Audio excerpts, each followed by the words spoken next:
today's random question then is on quadratic simultaneous equations. Now I think this very one here actually doesn't quite have a quadratic, but it's going to lead to a quadratic. Okay, so there it is, it's on screen. Quickly jot it down, have a go, and I'll catch up with you in a few seconds to go through it.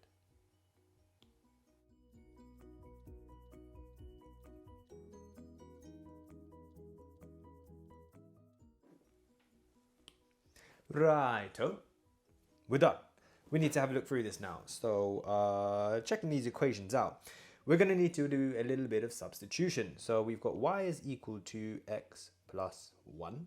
So what that means is when I see y over here, I should be able to replace it with x plus 1.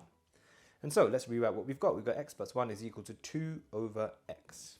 Now that x there on the bottom of the fraction, I don't want it there. So what should I do?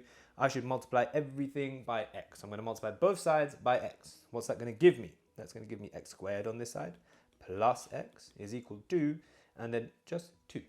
So that removes the x on the bottom there. I'm going to make a little note there, times by x there, and I times by x over here. So now we've got what looks like a quadratic, but remember we've got to get it equal to 0. So x squared plus x take away 2 is equal to 0. So that's what you've done.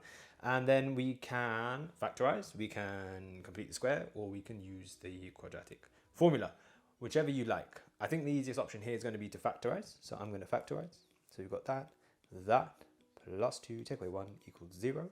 And therefore my x values will be minus 2 for this one and 1 for this one. Great. And now the classic is people will leave it as that.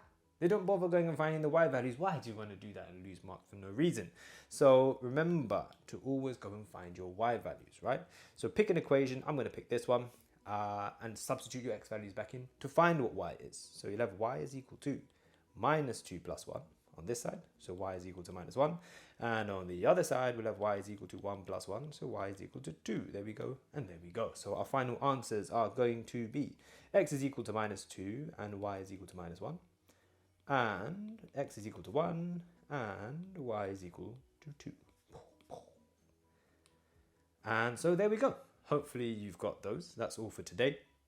I'll be putting out more and more of these practice questions, so keep practicing.